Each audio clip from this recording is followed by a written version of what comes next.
ठीक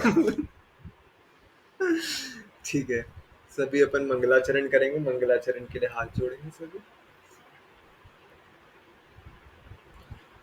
मोक्षमार्गस्य नेतारं भेत्तारं कर्मभूभृतां ज्ञातारं विश्वतत्त्वानां वन्दे तद्गुणलब्धये। देवादिदेव 1008 श्री आदिनाथ भगवान की जय। आचार्य भगवान श्री उमा स्वामी महाराज की जय। 3 कम 9 करोड़ महामुनिराजों की जय। तत्वार्थ सूत्र ग्रंथराज का स्वाध्याय तृतीय अध्याय चालू किया था हमने। इस अध्याय में लोक अलोक की रचना का वर्णन अपने को पढ़ने को मिलेगा। तो 3 लोक की रचना के वर्णन में हमने पहले बेसिक्स देखे थे जो कि हमको समझने हैं आगे।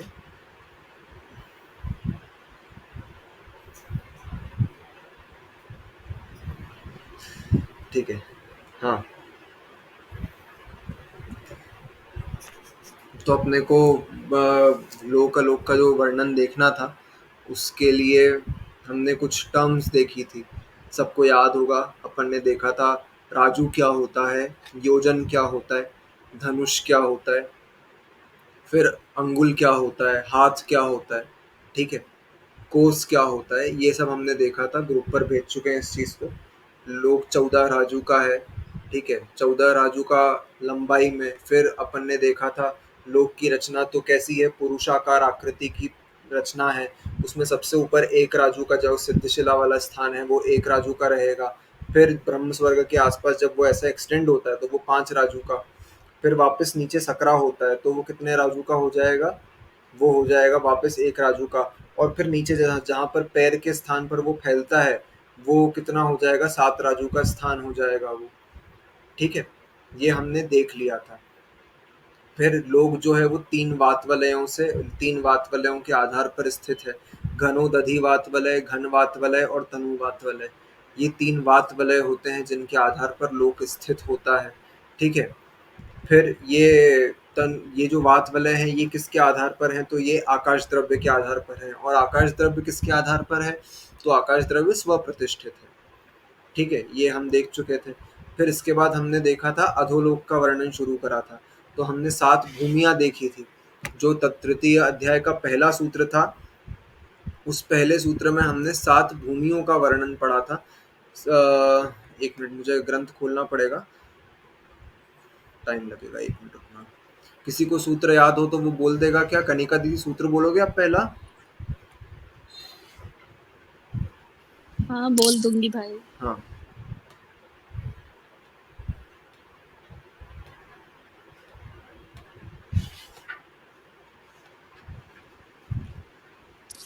रत्न शर्करा बालुका पंख धूम तमो महातमः प्रभा भूमयो घनाम्बुवाताकाश प्रतिष्ठा सप्तोधया सप सप्तादो सप्तबुध। सप्तादोदः।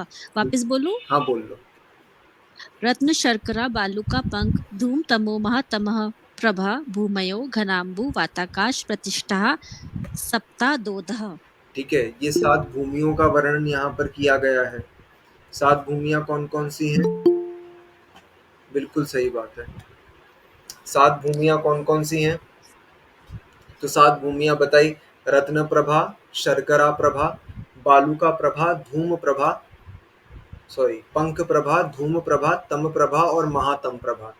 ये 7 भूमियां बताई हैं, ठीक है। इन 7 भूमियों के बारे में हमने और थोड़ी सी डिटेल देखी थी कि इनके नाम क्या होते हैं, ये सब हम देख चुके हैं, ठीक है। इनकी कितनी कितनी मोटाई होती है वो हम देख चुके हैं, ठीक है, कि ये भूमियाँ कितनी मोटी हैं, इनमें कितने कितने बिल हैं वो तो अपन देखेंगे ही सही।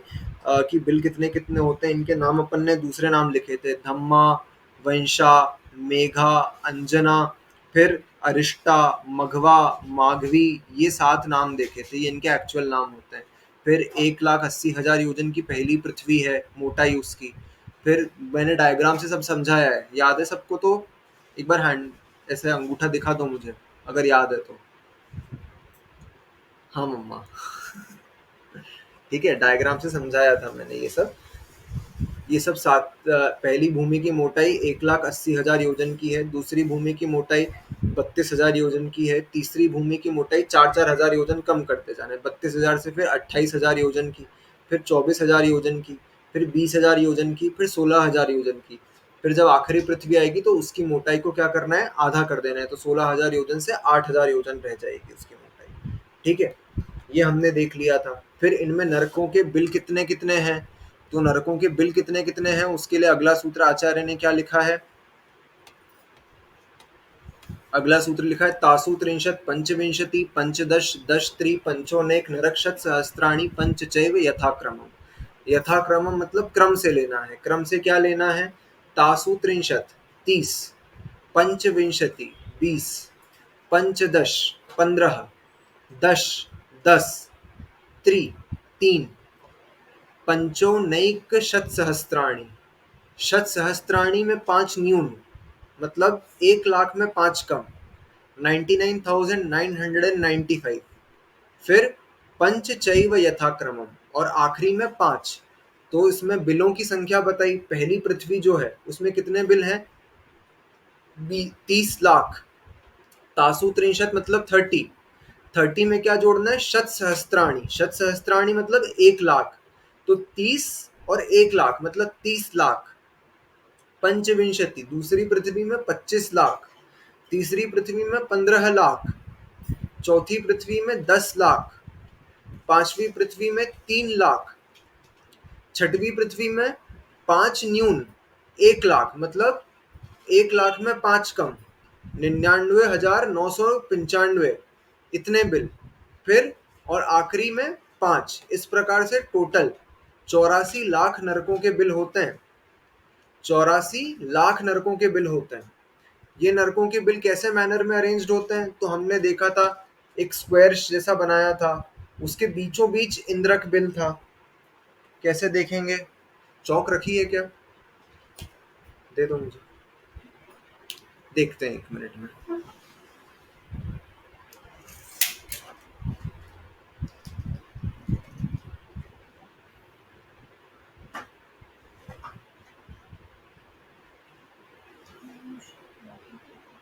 चलो छोड़, मुझे कपड़ा दे दो ये साफ करने के लिए, थैंक यू।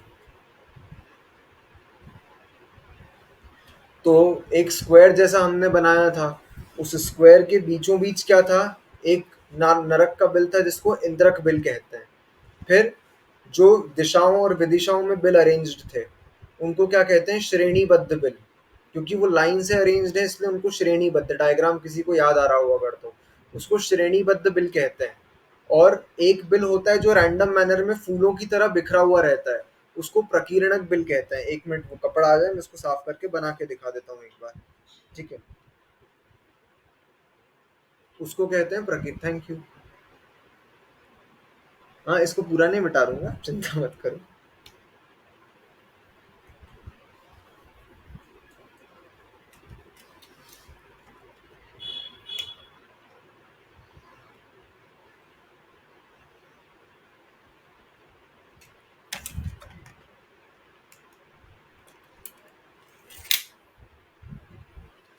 सिर्फ इतना सा ये देखना है अपने को, ये वाला जो दिख रहा है सभी को क्लियर, मैं अपने आप को पिन कर लूं तो सबको दिखेगा, फॉर एवरीवन, है ना। ये वाला देखना है अपने को सिर्फ। तो ऐसा रहता है अरेंज्ड। इसमें क्या है, जो बीचों बीच बिल होगा उसको कहते हैं इंद्रक बिल, ठीक है। ये इंद्रक बिल हो गया। फिर कुछ बिल होते हैं जो ऐसे दिशाओं में अरेंज्ड होते हैं, ठीक है।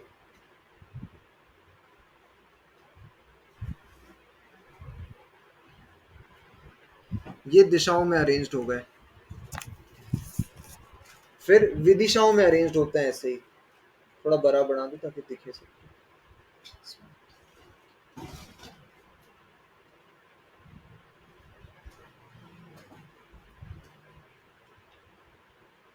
ये दिशाओं में अरेंज्ड हो गए, ये विदिशाओं में अरेंज्ड हो गए। इनको कहते हैं श्रेणीबद्ध बिल, क्योंकि ये लाइन से अरेंज्ड है ना। श्रेणी मतलब क्या होता है, लाइन, तो लाइन से अरेंज्ड है इसलिए इनको श्रेणीबद्ध बिल कहा गया, ठीक है। फिर तीसरे प्रकार के बिल होते हैं, उसको कहते हैं प्रकीर्णक बिल, जो ऐसे रैंडम मैनर में बिखरे रहते हैं। ठीक है, इनके बीचों बीच ऐसे रैंडम मैनर में बिखरे रहेंगे ये बिल।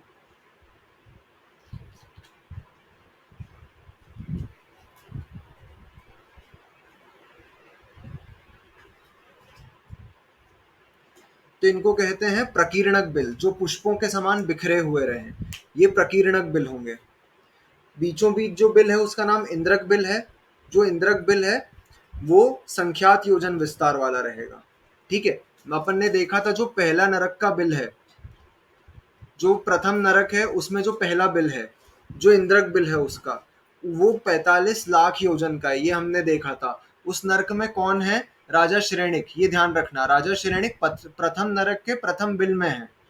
तो वो, हाँ, वो प्रथम नरक के प्रथम बिल में है राजा श्रेणिक। वो बिल कितना है? उसका विस्तार है 45 लाख योजन का। ये जितना बड़ा ढाई द्वीप दिख रहा है ना, इतना ही बड़ा होता है वो। ये ढाई द्वीप 45 लाख योजन का होता है। जस्ट नीचे इसके जस्ट नीचे जो है वो बिल आता है, एकदम इसी के जस्ट नीचे। ठीक है, मतलब ये जो डॉट दिख रहा है पहले बिल का, तो पहले बिल का जो डॉट का आकार है वो इतना बड़ा आकार रहेगा, ढाई द्वीप जितना। 45 लाख योजन का प्रथम नरक का प्रथम बिल है, इंद्रक बिल। ठीक है, फिर संख्यात योजन विस्तार हो गया बीच वाले बिल का। फिर ये जो श्रेणीबद्ध बिल हैं, ये श्रेणीबद्ध बिल संख्यात एवं असंख्यात योजन विस्तार वाले होते, सॉरी, ये सारे असंख्यात योजन विस्तार वाले होते हैं। श्रेणीबद्ध बिल असंख्यात योजन विस्तार वाले। और जो पुष्पों के समान प्रकीर्णक बिल हैं, तो उसमें से कुछ संख्यात योजन विस्तार वाले होंगे और कुछ असंख्यात योजन विस्तार वाले होंगे। मतलब कुछ का विस्तार इतना है कि अपन काउंट कर लो, और कुछ का ऐसा है कि हम काउंट नहीं कर सकते, बहुत बड़े बड़े हैं। ये ध्यान में रखना है अपने को। ठीक है, ये हमने देख लिया। फिर इसके बाद अगला सूत्र हमने क्या देखना चालू करा था? अगले सूत्र में आया था नारका नित्या शुभतर लेश्या परिणाम देह वेदना विक्रिया। तो इसमें हमने नरकों के दुखों को देखा था। ठीक है, वो वाली क्लास बहुत ही ऐसी थी, कैसी कि अपना दिल दहल जाए नरकों के दुखों को देख करके। तो नरकों के दुख कैसे होते हैं? तो नारकी जो होते हैं उनकी नित्य, नित्य मतलब हमेशा, 24 घंटे सतत। सतत क्या है? नित्य अशुभतर लेश्या। जो हमने 3 लेश्याएं देखी, कौन कौन सी लेश्या देखी थी हमने? 3 अशुभ लेश्याएं कौन कौन, नाम बताएगा? हितेन नाम बताओ 3 अशुभ लेश्याओं का। कृष्ण नील कापोर। हाँ, ठीक है, ये 3 अशुभ लेश्याएं हो गई। ये जो 3 अशुभ लेश्याएं हैं, ये इन नारकियों के पाई जाती है, हमेशा यही अशुभ लेश्याएं पाई जाएगी इनके। ठीक है, इनके कभी परिणाम शुद्ध होते ही नहीं है, हमेशा संक्लिष्टता वाले ही रहेंगे, इसीलिए इनकी अशुभ लेश्याएं होंगी। परिणाम, परिणाम में क्या लेना था? स्पर्श रस गंध वर्ण। नरकों का स्पर्श दुखदाई है। कैसा स्पर्श है? तो 1000 बिच्छू एक साथ का डंक मारे तो जितनी वेदना होगी, उससे अधिक वेदना नरक की भूमि के स्पर्श मात्र से होती है। 500 योजन का नारकी, 500 योजन हाइट वाला नारकी, 500 धनुष हाइट वाला नारकी 500 योजन उछलता है। ठीक है, नर्क की भूमि का स्पर्श करता है वो जन्म के बाद, तो 500 धनुष ऊपर उछलता है वो। जैसे करंट लगता हो ना, वैसे जैसे हमको करंट लगता है तो हम हाथ दूर करते हैं, वैसे जब वो प्रथम बार भूमि का स्पर्श करता है 500 धनुष का नारकी, वो 500 योजन ऊपर उछलता है। फिर ये स्पर्श की वेदना, फिर रस की वेदना, अत्यंत कड़वा, वहां पर कुछ खाने को मिले तो मिट्टी खा लो तो अत्यंत कड़वा और गंदा, ऐसा मुंह को जलाने वाला, ऐसा वहां की भूमि का वो है।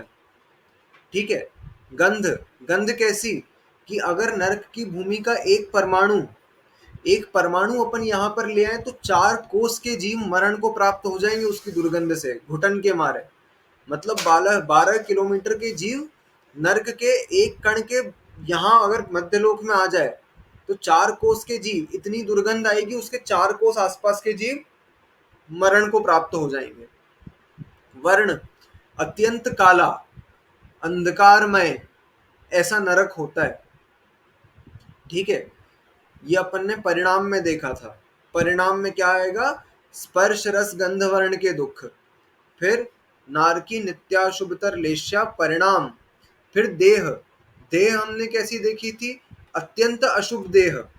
अत्यंत अशुभ देह कैसी, दुर्गंधमयी देह, खराब दिखने वाली देह, जो अच्छी ना दिखे वैसी।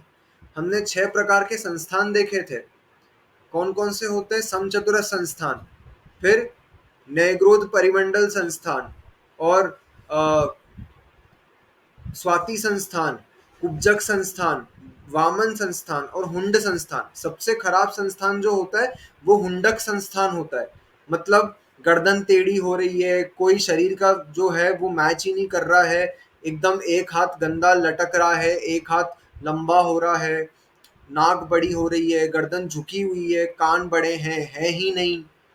इस प्रकार की जो शरीर की रचना होती है, हमको देखने में जो अच्छी नहीं लगती है, ऐसे किसी व्यक्ति को देख करके ही ऐसा लगे कि ग्लानि भाव आए मन में एक प्रकार से, ठीक है, वैसे उनकी देह होती है। देह में से निरंतर, जैसे कोई कोड़ी होता है तो कोड़ टपकता रहता है उसके, बस आदि टपकता रहता है, वैसी दुर्गंधमयी देह होती है उसकी।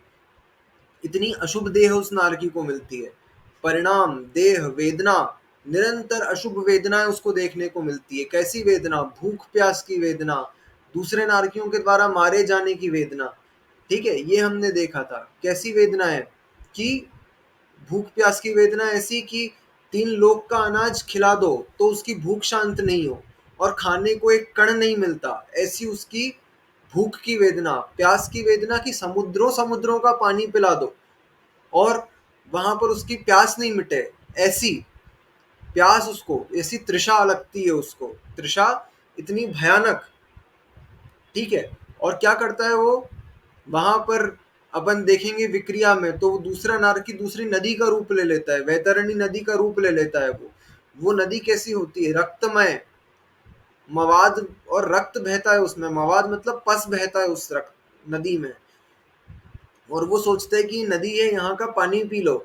तो जैसे एसिडिक चीज जो होती है वो स्किन को जला देती है, वैसा वो पानी का स्वरूप होता है। वो क्या करता है, उस पानी को लेगा और जैसे ही उस पानी को पिएगा, वो पानी उसके पूरे अंदर शरीर को जला देगा। तो सोचो अगर अपन एसिड पी लें तो कैसा लगेगा, अंदर सारी इंटेस्टाइन्स वगैरह जो है वो जलेगी, कितनी वेदना होगी, ठीक है। और अपन तो मरण को प्राप्त हो जाएंगे। तो कम से कम उस, वो जो दुख हुआ वो 5 मिनट के लिए दुख हुआ, और फिर हमको उस दुख से छूट जाएंगे। लेकिन नारकी का क्या है कि उसका तो मरण भी नहीं होता, ठीक है, उसके तो शरीर की वापस से रचना हो जाएगी। अपन ने एक सूत्र देखा था दूसरे अध्याय के आखिरी में, क्या था वो सूत्र, औपपादिक चरमोत्तम देहा असंख्य वर्षायुषो नपवर्त आयुषः। मतलब इनकी जो आयु है इसमें क्या नहीं होता, अब चेंज नहीं होता, जितनी है उतनी की उतनी भोगनी पड़ती है। तो उसमें औपपादिक चरमोत्तम देहा, औपपादिक जन्म वालों का नाम आया था।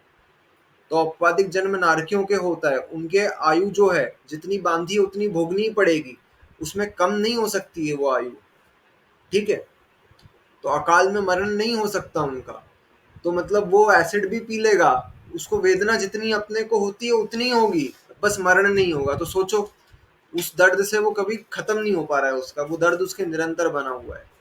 फिर वेदना, परिणाम, परिणाम देह वेदना और विक्रिया, निरंतर अशुभ विक्रियाएं होती है उसके। कैसी अशुभ विक्रियाएं, कि वो अपने हाथ को ही अस्त्र रूप कर लेते हैं और फिर उससे दूसरे नारकियों का घात करते हैं।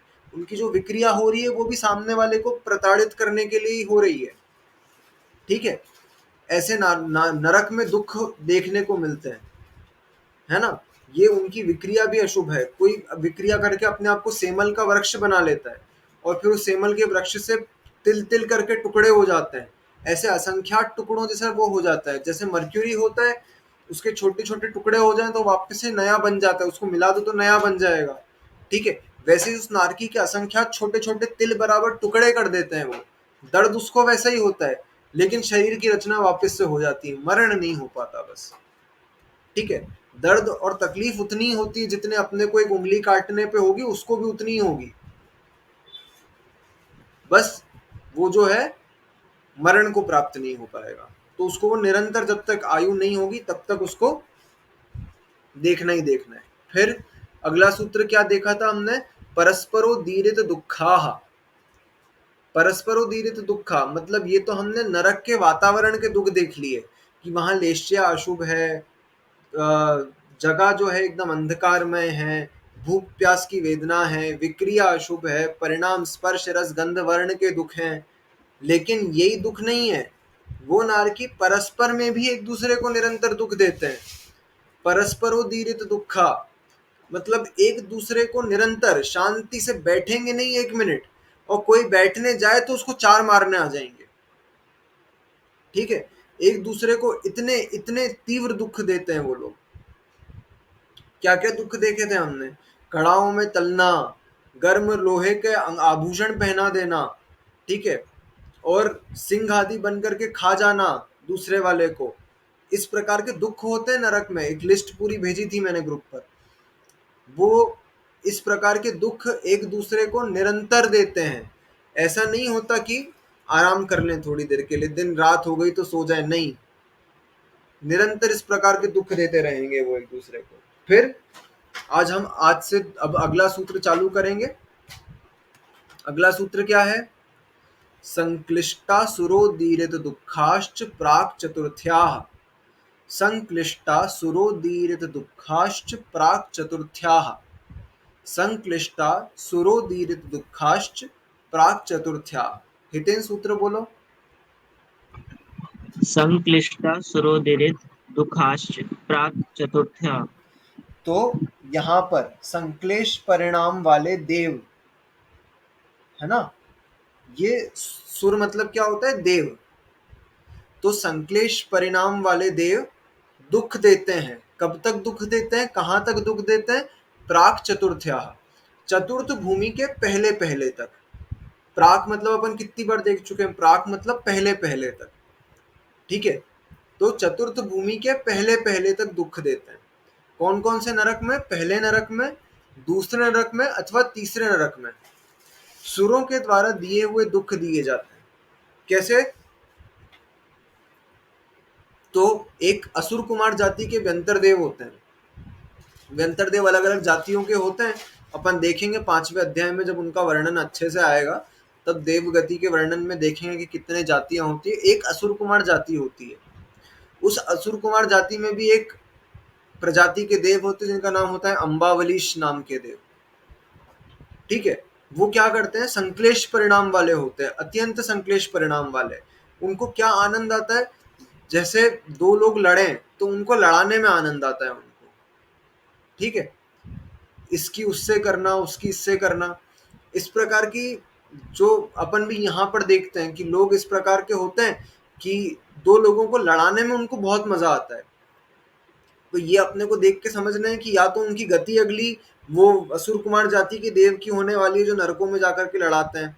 नारद नारद एक्चुअली होते बहुत सत्पुरुष हैं, ऐसा पद्म पुराण में पढ़ने को मिला मुझे, ठीक है।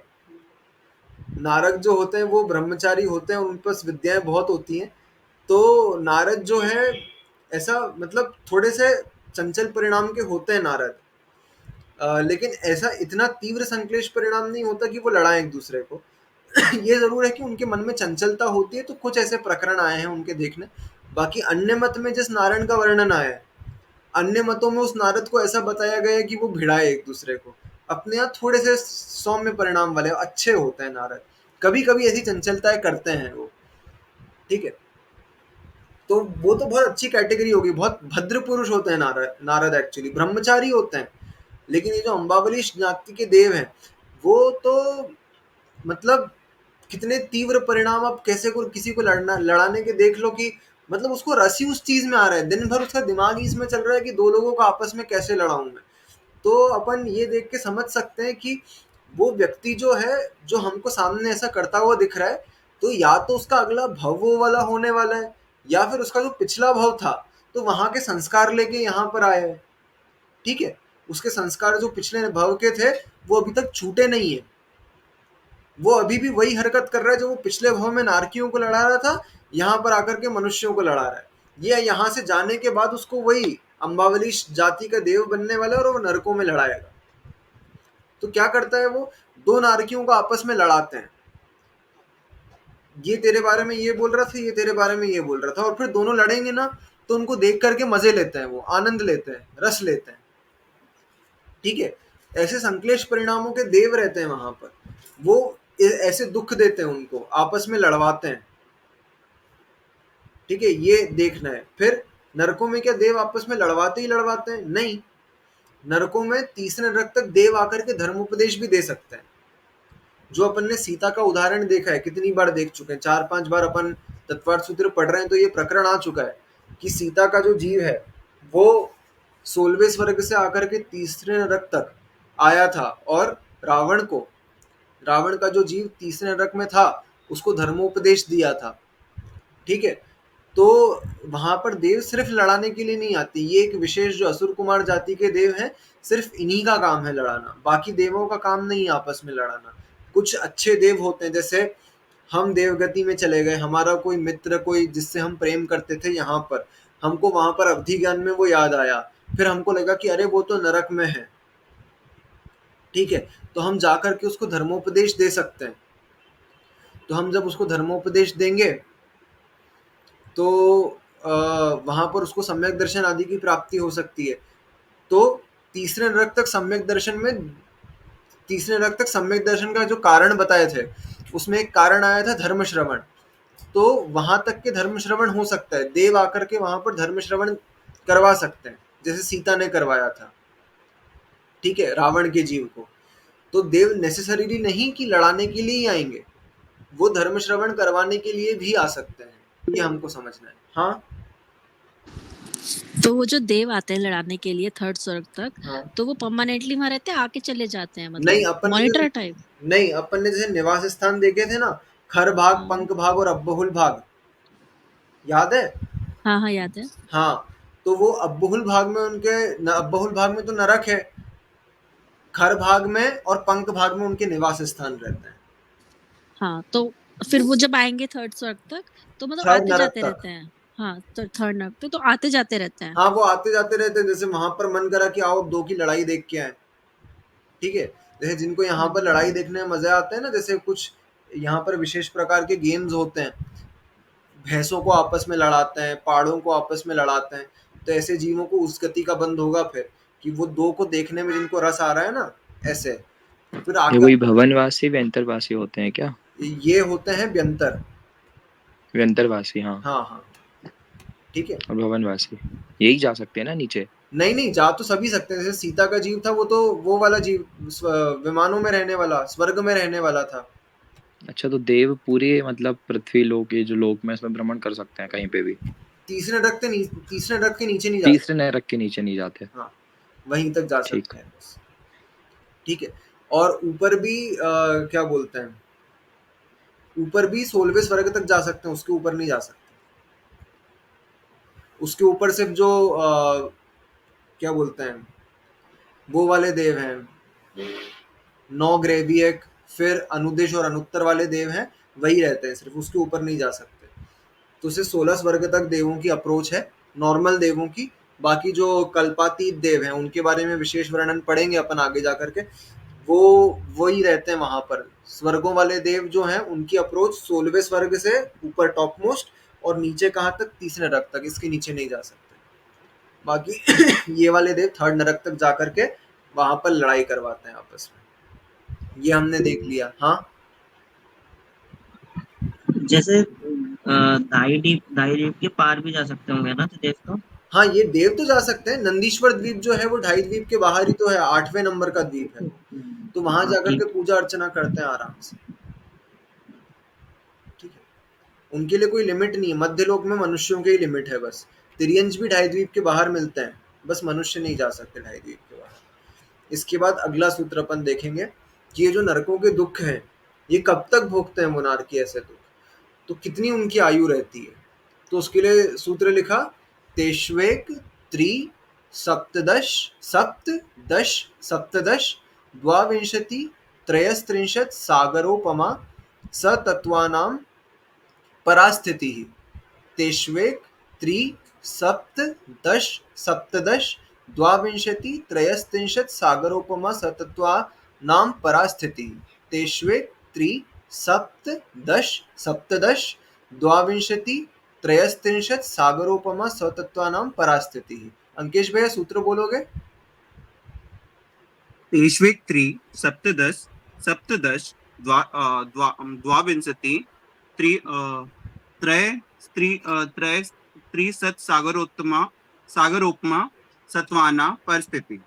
ठीक है, तो ते मतलब वे नारकी, ठीक है, ते एक मतलब एक सागर की, त्रि तीन सागर की, सागर जो है वो अंत दीपक है, सबके साथ लगाना है, एक सागर की, दूसरे नरक में 3 सागर की, तीसरी पृथ्वी में 7 सागर की, चौथी पृथ्वी में 10 सागर की, फिर पांचवी पृथ्वी में सप्तदश मतलब 17 सागर की, छठवीं पृथ्वी में द्वाविंशति मतलब 20 सागर, द्वाविंशति मतलब 22 सागर की, और त्रयस्त्रिंशत मतलब 7वें नरक में 33 सागर की आयु लेकर, इतनी स्थिति लेकर जन्म लेते हैं।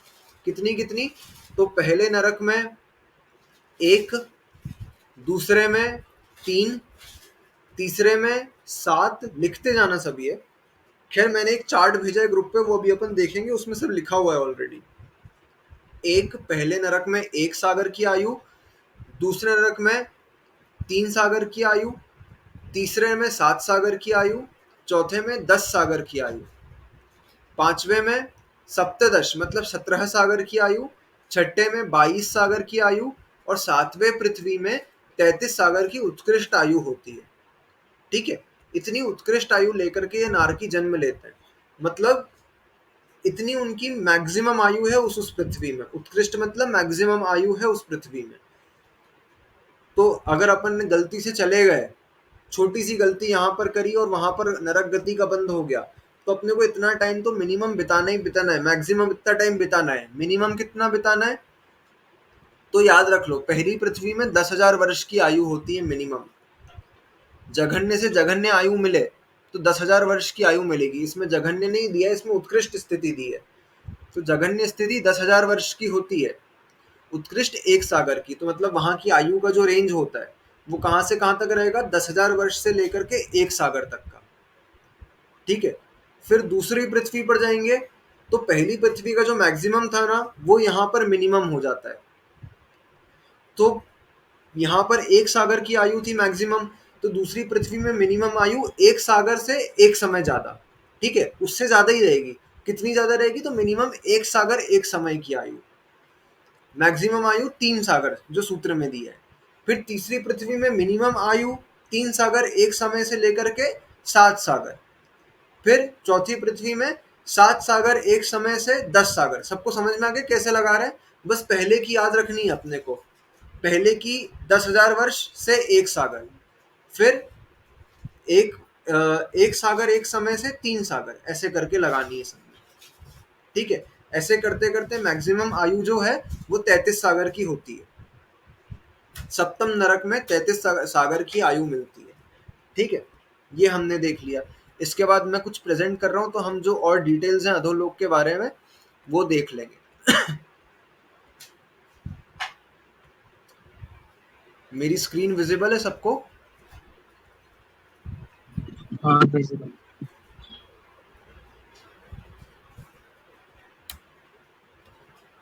हाँ, ये देखो यहाँ पर क्या लिखा है, नरक का नाम लिखा है, शरीर कितना लंबा मिलता है वहां पर, उत्कृष्ट आयु कितनी होती है, लगातार उसी नरक में कितनी बार उत्पत्ति हो सकती है। ठीक है, और किस नरक से निकलकर क्या नहीं होते हैं वो मैं समझा दूंगा अभी, किस जीव को कौन से नरक तक जाने की शक्ति है। तो प्रथम नरक का नाम रत्न प्रभा पृथ्वी में जो नरक है, धम्मा। ठीक है, उसमें कापोतलेश्या कैसी होती है? जघन्य मतलब मिनिमम कापोतलेश्या। लेश्या में भी तीव्रता और मंदता के परिणाम होते हैं ना। कापोत में भी कोई जो जीव है, कुछ डाउट? हाँ, कापोत लेश्या में भी कोई जीव है, वो क्या होता है कि किसी के बहुत कम परिणाम, मंद परिणाम रहेंगे, किसी के तीव्र परिणाम रहेंगे, भले वो है कापोत लेश्या में। ठीक है, तो इसके भी जघन्य मध्यम उत्कृष्ट करके भेद होता है। तो उसकी जघन्य कापोती लेश्या होती है। उसकी ऊंचाई कितनी रहती है? मैक्सिमम 7 धनुष 3 हाथ 6 अंगुल की। ये इतनी डिटेल याद नहीं रखनी, ये सिर्फ लिखा हुआ है यहाँ पर, इतना डिटेल अपन दिमाग में रख ही नहीं सकते, कोई याद नहीं रह पाएगा। अपने को तो मेन चीजें सूत्रों में आई उतना ध्यान देना है। उत्कृष्ट आयु एक सागर की हमने पढ़ लिया। ये क्या होता है कि लगातार उसी नरक में उत्पत्ति कब तक कर सकता है, तो ऐसे 8 बार लगातार उसी नरक में उत्पन्न हो रहा हो। कैसे होगा? नरक से निकला, मध्यलोक में जन्म लेगा वो मनुष्य या तिर्यंच के रूप में, फिर क्या करेगा, वहां से वापस नरक की आयु का बंद करके प्रथम नरक में आ जाए। तो ऐसा लगातार करता रहे वो, कि यहाँ से मध्यलोक, मध्यलोक से वापस प्रथम नरक, फिर मध्यलोक, फिर प्रथम नरक, फिर मध्यलोक, फिर प्रथम नरक। ऐसा लगातार कितनी बार कर सकता है वो? 8 बार कोई जीव कर सकता है। ठीक है, ऐसा। फिर यहाँ से निकल के क्या बन सकते हैं, तो यहाँ से निकल के मनुष्य और तिर्यंच में जो भी पॉसिबल चीज है वो अपन बन सकते हैं, सारी चीजें। ऐसी कोई यहाँ पर वो नहीं है कि इसके बाद ये नहीं बनेंगे। तो असैनी पंचेंद्रीय जीव यहाँ पर जा सकता है। मतलब असैनी पंचेंद्रीय जीव इस कोटि के पाप नहीं कर सकता कि वो दूसरे नरक में जाए, क्योंकि उसके मन नहीं है ना, तो मन से इतने पाप नहीं कर रहा है। लेकिन फिर भी अगर कुछ करे, जैसे जो अपन ने देखा है कि पानी का जो सांप होता है वो असैनी पंचेंद्रीय जीव होता है, वो जीवों को खाएगा, उसको पाप का बंध तो होगा कि, लेकिन क्योंकि उसका मन नहीं था तो इसलिए उसको उस कैटेगरी का पाप नहीं लगा कि वो दूसरे आदि नरक में जाए, इसलिए वो प्रथम नरक तक ही उसकी लिमिट है। ठीक है। दूसरा, मध्यम कापोतलेश्या होती है वहां पर, 15 धनुष, 2 हाथ और 12 अंगुल की ऊंचाई होती है उत्कृष्ट। उत्कृष्ट आयु 3 सागर, लगातार जन्म मरण करे उसी नरक में तो 7 बार कर सकता है। सरीसर्प और गोह, मुझे नहीं पता ये क्या होता है, ये उनका वो रहता है। तृतीय पृथ्वी में उत्कृष्ट कापोत और जगन्य नील, ये लेश्याएं होती है। उत्कृष्ट कापोत और जगन्य नील, 31 धनुष, 1 हाथ की उनकी उत्कृष्ट ऊंचाई है, 7 सागर की आयु है, 6 बार जन्म मरण कर सकते हैं। ठीक है। पक्षी यहाँ इस नरक तक जा सकते हैं, पक्षी जो हैं वो तृतीय नरक तक मैक्सिमम जा सकते हैं, इसके नीचे नहीं जा सकते, कितना ही पाप कर ले। चतुर्थ नरक जो है मध्यम नील लेश्या है, 62 धनुष, 2 हाथ की ऊंचाई है, 10 सागर की उनकी अवगाहना है, 10 सागर की उनकी आयु है। 5 बार लगातार इसी नरक में जन्म मरण कर सकते हैं। यहाँ से निकलने वाला जीव डायरेक्टली तीर्थंकर नहीं बन सकता, तीसरे नरक से निकलने वाला, दूसरे से निकलने वाला और पहले से निकलने वाला, ये तीर्थंकर बन सकते हैं। ठीक है, मतलब यहाँ से निकले और उसके बाद तीर्थंकर बन गए। जैसे प्रथम नरक से निकल करके कौन बनेगा? राजा श्रेणिक।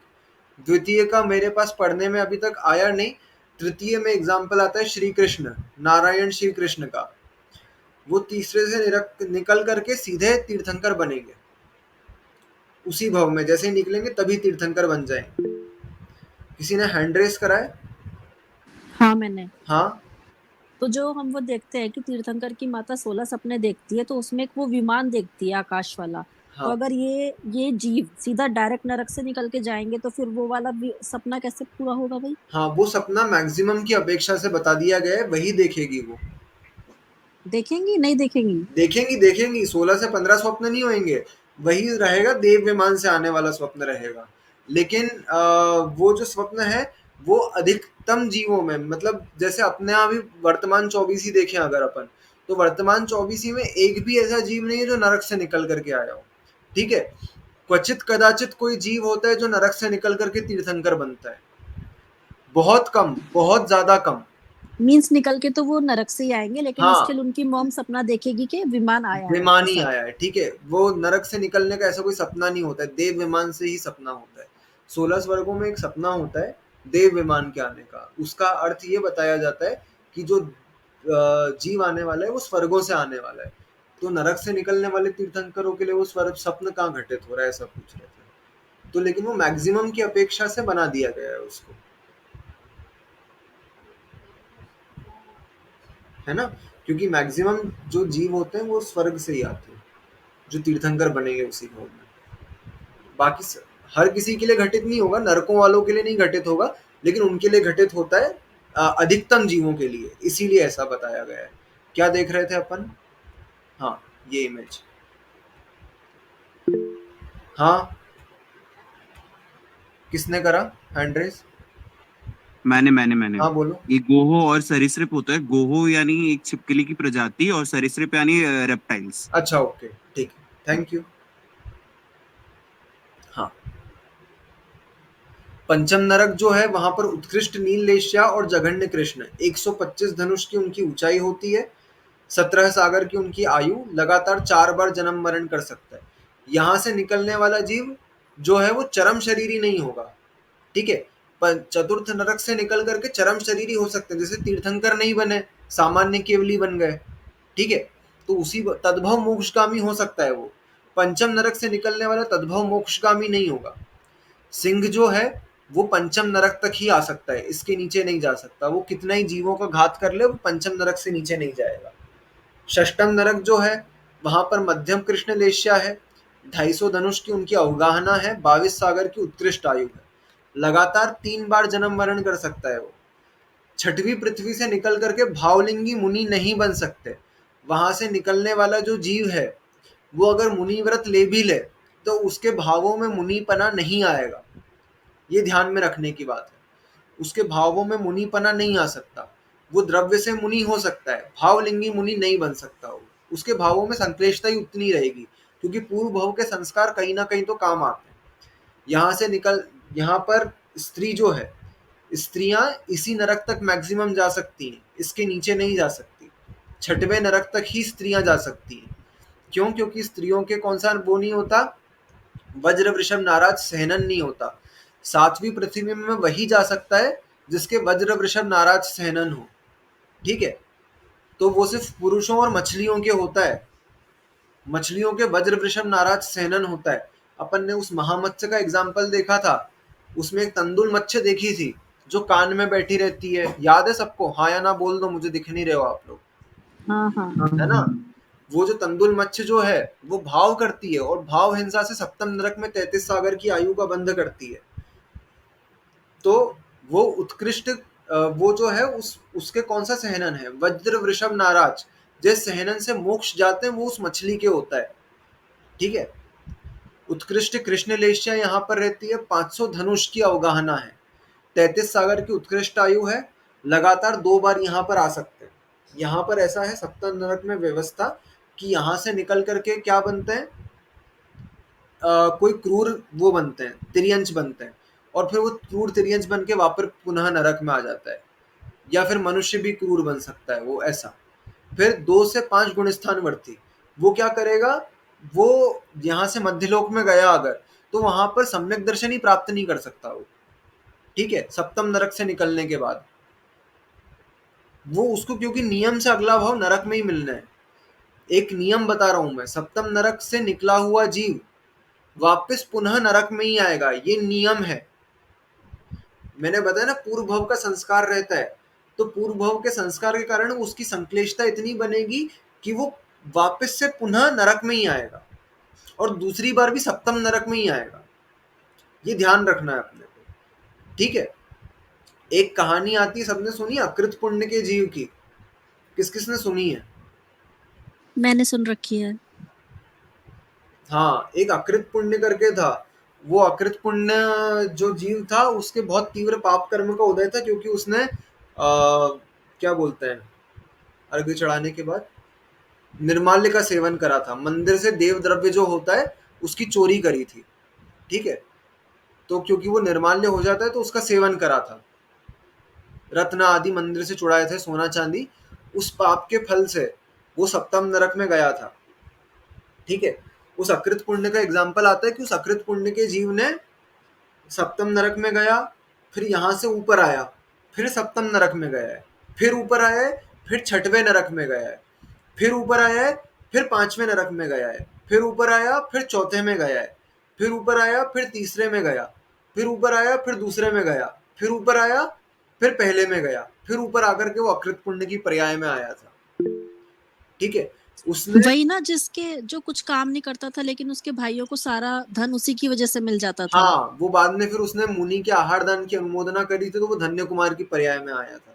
अच्छा, मुझे ये नहीं पता था कि वो इतने नरक में भ्रमण करके आया है। मुझे अकृत पुण्य की वैसे स्टोरी पता है। हाँ, वो अकृत पुण्य का जो जीव है, वो उस जीव ने ऐसा लिखा मिलता है कि उसने सारे नरकों की उस भव के बाद यात्रा करी है, सभी नरकों की, मतलब क्रम से सभी नरकों की यात्रा करी है उसने। इतना उस निर्माल्य के सेवन से, उस देव द्रव्य के सेवन से उसने पाप का इतना तीव्र बंध हुआ था। अपने को ये समझना चाहिए कि निर्माल्य से इतना तीव्र पाप कर्म का बंध होता है कि भवो भवो तक नरक की आयु नहीं छूटती है।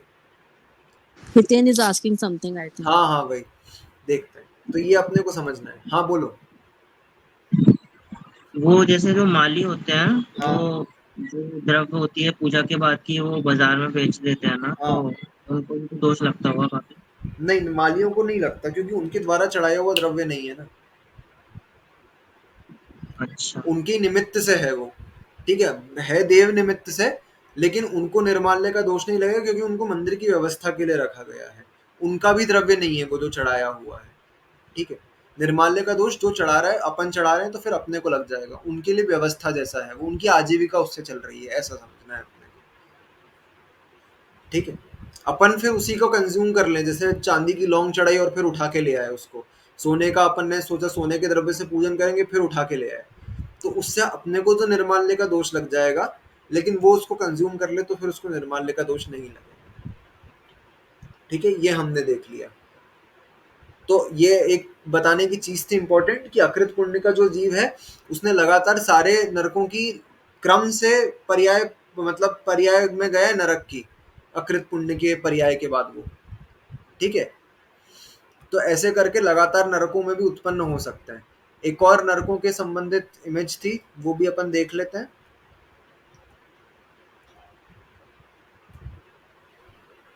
ये तो यही वाली है।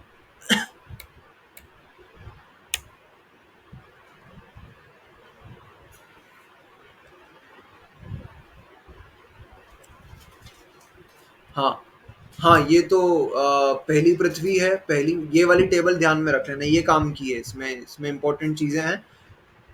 रत्न, वो कांति के हिसाब से नाम रखा। पहली पृथ्वी रत्नों के समान प्रभा, इसलिए रत्न प्रभा। शक्कर के समान शर्करा प्रभा। फिर बालू रेती के समान, इसलिए बालू का प्रभा। फिर पंख मतलब कीचड़ के समान। फिर धुएं जैसी, इसलिए धूम प्रभा। तम प्रभा मतलब अंधेरा, घोर अंधेरा। और महातम प्रभा, उससे भी घनघोर अंधेरा। रूढ़ी नाम मतलब इनके एक्चुअल नाम क्या है? धम्मा, वंशा, मेघा, अंजना, अरिष्टा, मघवी, मघवा है वो, मघवा और माघवी। ठीक है, फिर इनकी मोटाई तो 1,80,000, 32,000, फिर 4,4,000 योजन कम करते जाना है, तो ऐसे करके 16,000 यहाँ तक, और फिर अंत में 8,000। बिलों की संख्या यहाँ पर कितनी है वो बता दिया। पटल, पटल क्या होते हैं ये अपन देख लेते हैं एक चीज। ठीक है, यहाँ पर अवधि ज्ञान पहले समझ लेते हैं, फिर अपन पटल देख लेंगे। अवधि ज्ञान क्या होता है कि अवधि ज्ञान अपन ने देखा था कि नारकियों के भव प्रत्यय अवधि ज्ञान है। भव्य प्रत्ययो वधिर देव नारकाणाम, ये सूत्र देखा था हमने प्रथम अध्याय में। ठीक है, उनके भव प्रत्यय अवधि ज्ञान है। तो अपन ने अवधि ज्ञान में क्या देखा है? द्रव्य क्षेत्र काल की मर्यादा होती है, तो उनको 1 योजन के अंदर अंदर का अवधि ज्ञान प्रथम नरक के नारकी को होगा। ठीक है, दूसरे नरक के नारकी को 3.5 कोस का, तीसरे को 3 कोस का, कम होता जा रहा है। ठीक है, अवधि ज्ञान का क्षेत्र जो है वो कम होता जा रहा है। फिर 2.5 कोस का, फिर 2 कोस का रह जाएगा, फिर 1.5 कोस का, और फिर 1 कोस का। ठीक है, इतना उनका अवधि ज्ञान का क्षेत्र का विस्तार होता है। और ये काल की मर्यादा कितनी है? अंतर्मुहूर्त, मतलब एक अंतर्मुहूर्त हुआ फिर रुक जाएगा, फिर वापस हो सकता है। फिर यथा योग्य अंतर्मुहूर्त, जितना जितना बन जाए, मतलब 48-48 मिनट के अंदर का ही है सबका। ठीक है, उसके बाद उनका अवधि ज्ञान एक समय के लिए रुक सकता है, फिर पुनः हो जाए, ऐसा हो सकता है। सबको समझ में आई है ये बात? काल की मर्यादा है, समझ में आई सबको? हाँ या ना बोल दो, या थम्स अप दिखा दो। हाँ।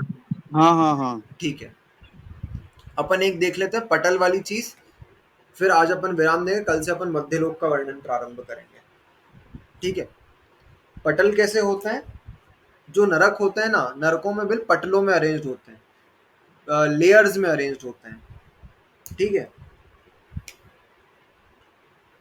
लेयर्स में कैसे अरेंज रहेंगे?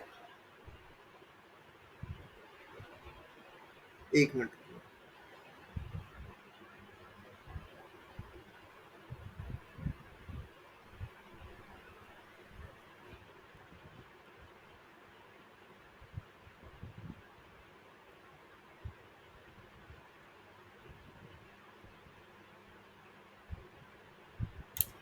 ये ऐसे बिल अरेंज रहेंगे लेयर्स में।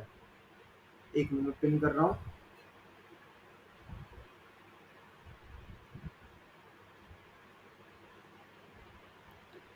ऐसे लेयर्स में अरेंज रहते हैं बिल, ठीक है। ये पहला पटल, ये दूसरा पटल, ये तीसरा पटल, मंजिल जैसे होती है ना अपने यहाँ, वैसे नरकों के बिल पटलों में अरेंज्ड होते हैं। तो ऐसे प्रथम नरक जो है, प्रथम पृथ्वी, उसमें 13 पटल हैं। ऐसी 13 फ्लोर्स हैं जिनमें नरकों के बिल अरेंज्ड हैं, 13। फिर उसके बाद कितने हैं, एक कम करते जाना है। कैसे कम करना है, ऑड नंबर में कम करना है। तो पहली जो है उसमें 13 बिल हैं, फिर दूसरे में 11 हैं, फिर तीसरे में 9 है, चौथे में 7 है, पांचवें में 5 है, छठवें में 3 है और अंत में 1, ठीक है। ऐसे पटलों की संख्या है। पहले में 13, फिर ऑड नंबर में चलना है। दूसरी पृथ्वी में 11 फ्लोर्स या 11 पटल हैं, तीसरे में 9 है, चौथे में 7 है, पांचवें में 5 पटल है, तीसरे में 3, छठवें में 3 पटल है और जो अंतिम पृथ्वी है उसमें 1 ही पटल है, 1 ही फ्लोर है जिसमें बिल अरेंज्ड होते हैं, ठीक है। ये पटलों की संख्या बता दी है। सबको समझ में आ गया, ठीक है। आज जो पढ़ाया उसमें अपन ने क्या कर लिया है, अधोलोक का वर्णन अपना पूर्ण हो गया है। अब अपन कल से मध्यलोक का वर्णन प्रारंभ करेंगे। आज हमने 2 सूत्र नए देखे, बाकी सब तो पुराने थे, 5वां और 6ठा, ठीक है। लेकिन अपने को एक पूरा जो है रिवाइज हो गया है अच्छे से। हाँ श्रेयस भैया। मनुष्य जो होते हैं वो पंचम काल के तीसरे नरक तक ही जा सकते हैं ना, उसके हाँ, नीचे नहीं जाते ना। सहनन पर निर्भर करता है, तीसरे नरक तक जा नहीं सकते। तीसरे जितने नरक भी से जीव है पंचम काल के। तीसरे से नीचे नहीं जा सकते, हाँ, क्योंकि हमारा सहनन ही वैसा नहीं है। नरक सहनन मतलब ऐसा है कि सहनन से ही पुण्य और पाप निर्भर करता है कि हम कितनी शक्ति से पुण्य कर सकते हैं और कितनी शक्ति से, हाँ, एट दिस टाइम स्वर्ग में भी लिमिट है, ठीक है। 16वें से ऊपर नहीं जा सकते हम, हाँ हाँ ठीक। ठीक है। उससे ऊपर वर्तमान में मुनि भी नहीं जा सकते हैं, कोई भी नहीं जा सकता इससे ऊपर, क्योंकि हमारा तीसरा नहीं, मैंने सुना था कि पंचम काल में हम लोग 5वें नरक तक जा सकते हैं, 5वें नरक के नीचे नहीं जाएंगे। नहीं नहीं, तीसरे के नीचे नहीं जा सकते, तीसरे क्योंकि के। सहनन इतना नहीं है हमारा। मतलब हम पुण्य तो अच्छे से अच्छा, हम तो पाप भी अच्छे से नहीं कर सकते, इतना हीन सहनन है हमारा, ठीक है। तो पुण्य तो दूर की बात। तो आज जितना अपन ने पढ़ा वो समझ में आ गया सभी को। तो अपन जिनवाणी स्तुति करेंगे, ठीक है। और किसी को कुछ डाउट है? नहीं, कल से अपन मध्यलोक पढ़ेंगे। सभी हाथ जोड़ेंगे जिनवाणी स्तुति के लिए। शास्त्र पठन में मेरे द्वारा यदि जो कभी कहीं प्रमाद से कुछ अर्थ वाक्य पद मात्रा छूट गई, सरस्वती मेरी उस त्रुटि को कृपया क्षमा करें और मुझे कैवल्य धाम में माँ अविलंब धरे। वांछित फलदात्री चिंतामणि सदृश मात्र तेरा, वंदन करने वाले मुझको मिले पता मेरा। बोधि समाधि विशुद्ध भावना आत्म सिद्धि मुझको मिले और मैं पा जाऊं माँ मोक्ष महासुख को। द्वादशांग जिनवाणी मातेश्वरी की जय। काय उत्सर्ग।